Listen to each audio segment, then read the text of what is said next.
একদিকে ভাইপোকে জেরা করা হচ্ছে, তার বাড়িতে মেটাল ডিটেক্টর বের করে নিয়ে যাওয়া হচ্ছে, পুরসভা টিম পৌঁছচ্ছে। তবে এর মধ্যে হাইকোর্টে পৌঁছে গেলেন পিসি মমতা বন্দ্যোপাধ্যায়। ভবানীপুরের শুভেন্দু অধিকারীর জয়কে চ্যালেঞ্জ করে মামলা মমতা বন্দ্যোপাধ্যায়, ঠিক যেমনটা আমরা দেখেছিলাম নন্দীগ্রামের ক্ষেত্রে, তারই পুনরাবৃত্তি এবার 2026-এও হেরেও হার সহ্য করতে না পেরে হাইকোর্টে মমতা বন্দ্যোপাধ্যায়। একেবারে নন্দীগ্রামের পুনরাবৃত্তি এবার ভবানীপুরের ক্ষেত্রেও দেখতে পাওয়া যাচ্ছে।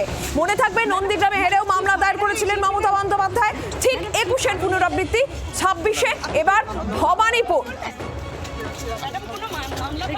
অর্ণবাংশু নিয়োগী রয়েছেন আমাদের সঙ্গে এই মুহূর্তে টেলিফোন লাইনে। অর্ণবাংশু, কি জানা যাচ্ছে নন্দীগ্রামের পুনরাবৃত্তি ভবানীপুরে নিজে গিয়ে সই করে মামলা দেন মমতার? নীলাঞ্জনা, দেখো একদমই ঠিক কথা। নন্দীগ্রামে পুনরাবৃত্তি আজকে দেখলাম মমতা বন্দ্যোপাধ্যায় তিনি ভবানীপুরের ক্ষেত্রে এসে মামলা করলেন, নির্বাচনী পিটিশন বা ইলেকশন পিটিশন। তার বক্তব্য, নির্বাচন চলাকালীন কেন্দ্রীয় বাহিনীকে কমিশন তাদের ইচ্ছা মতো ব্যবহার করেছে। দ্বিতীয়ত হচ্ছে গণনা ক্ষেত্র কারচুপি হয়েছে। একাধিক তিনি অভিযোগ তুলেছেন এই পিটিশনের মধ্যে দিয়ে। তাই এই পিটিশন স্বাক্ষর করার জন্য তাকে সশরীরে আসতে হয়েছিল। তিনি এসে স্বাক্ষর করে গিয়েছেন প্রাক্তন মুখ্যমন্ত্রী মমতা বন্দ্যোপাধ্যায়। সেই মামলাটি খুব শীঘ্রই লিস্টিং হবে, অর্থাৎ তালিকাভুক্ত হবে, তারপরে শুনানির দিন ধার্য হবে।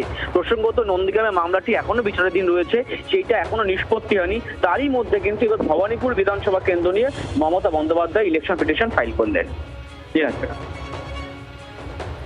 অর্ণবাংশু, ধন্যবাদ। এখনো পর্যন্ত নন্দীগ্রামের মামলা সেটা কিন্তু অধরাই রয়েছে, এখনো পর্যন্ত নিষ্পত্তি হয়নি। তার মধ্যেই এবার সেই 21-এর ঘটনার পুনরাবৃত্তি এবার 26-এও মমতা বন্দ্যোপাধ্যায়।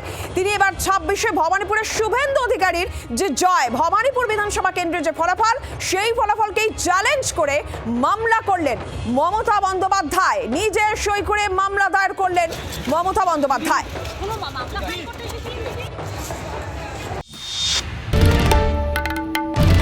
বাংলার আওয়াজ, বাঙালির আবেগ, জি 24 ঘন্টা।